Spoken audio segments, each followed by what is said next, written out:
Jeff, first of all, you are a walking, talking miracle. Well, that's what my neurosurgeons say. Yeah. Let's talk about that first. Thing is, about 5 weeks ago, I had surgery for a brain tumor that took up 1/4 of my brain, and they gave me just a few months after the surgery.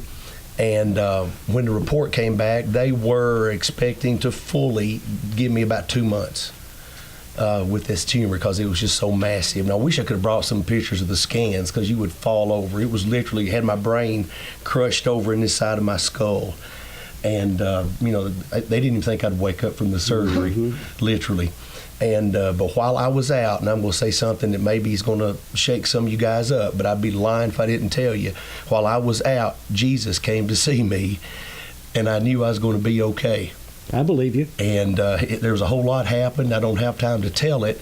The neurosurgeons came in. They said, this is just unbelievable. They said, you just don't see this. And they went through all of it. And finally, Dr. McCombs, my sister Amy, said, well, where do we go from here? And he said, where we go from here is I say, Jeff, go home and resume your normal life. You're well. And I had on a Fellowship of Christian Athletes t-shirt, had a big cross on it. And Dr. Allen walked up with his finger on that cross and said, young man, this is what happened to that tumor. And I mean, I'm well. When I invited Jeff to come down and be a part of this program, I said, I want to talk a little bit about your daddy.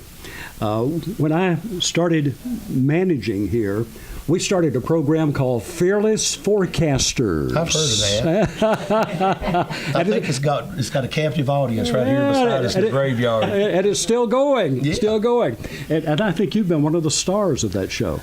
I don't know if I've been a star or a maniac, but I've always enjoyed doing it, and Dad did too. Well, we started that program, if I remember correctly, we started that program in your dad's office. It was a 30-minute program when he was on Broad Street. Yep. Yeah. We started it there. It was a 30-minute laugh fest. We laughed for 30 minutes from beginning to end.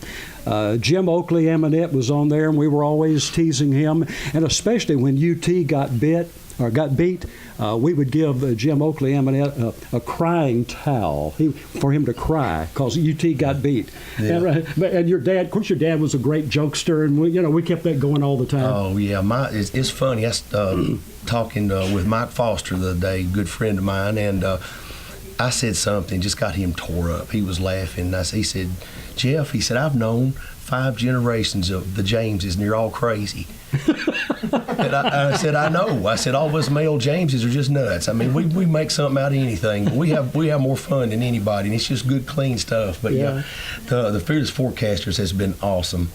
I've enjoyed being a part of it. Dr. Venata, who was a dear friend of mine, my role was to just drill him, with insults, and make fun of him, and because people like to hear that, and Tom knows.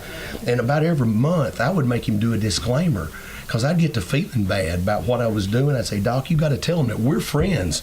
This is an act. I'm not doing this to you on purpose, and I'd make him do it on the air, because I'd hammer him on it, but it was so much fun. And Dwayne can attest to that, too. I'd make Doc do a disclaimer about me skewering him, but we'd have so much fun. I remember one time, and Dwayne laughed about this so hard.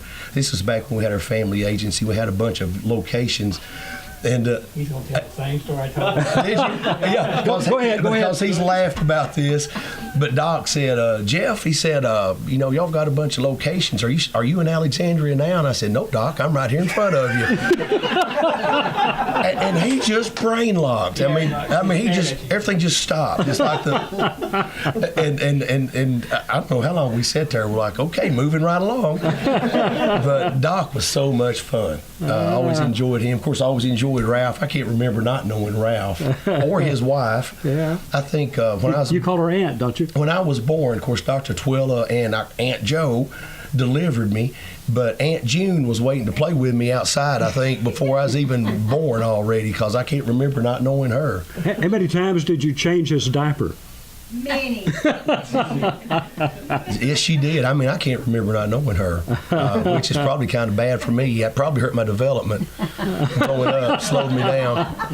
Oh, I'm trying to remember, Jeff. Of course, Donnie was one of the originators with me. We did it at his office, and we did a lot of things together. But Jim Oakley Hamonette, I think Joe Goodwin for a while. We had different ones. Bob Hurst sometimes would be a guest announcer, and I don't recall the others. Was Albert Walker? No. Did he? No. Okay. I don't think I can't remember. I used to always give a disclaimer on the forecasters. I say, listen, we're pros. Don't try this at home. Yeah. You got to really have a lot of knowledge. Oh, yeah, do the finger test. When we would pick them live, now we have them picked before we get here, but we used to pick them live. And like say it's a real close pick, and I couldn't decide who was who. Say Tennessee's playing Michigan. I say, okay, this is Michigan, this is Tennessee.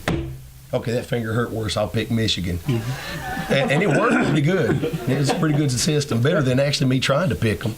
And I always threw a dinger in there, Slippery Rock. Some Slippery Rock would be playing somebody, and that was always kind of the dinger to get kind of. Well, it was funny when Joe Goodwin did the picks. Of course, Joe was just so incredibly knowledgeable about sports.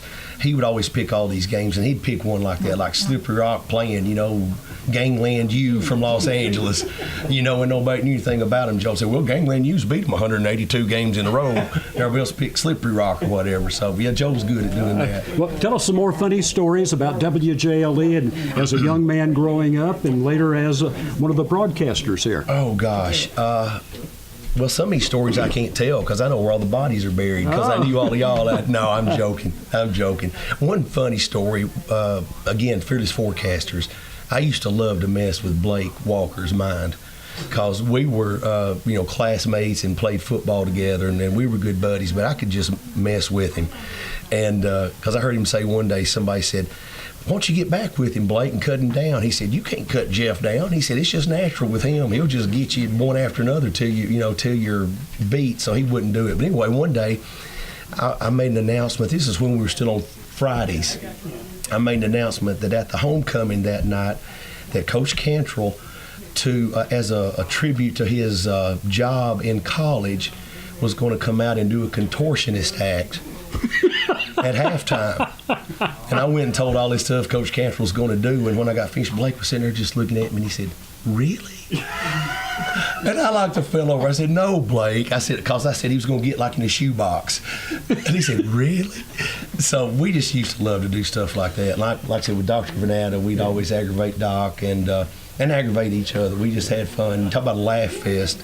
It got crazy. I don't know how anybody even could tell what was going on there for a few years because we would just laugh and cut up and carry on. Yeah. But it was a great time. We always enjoyed it.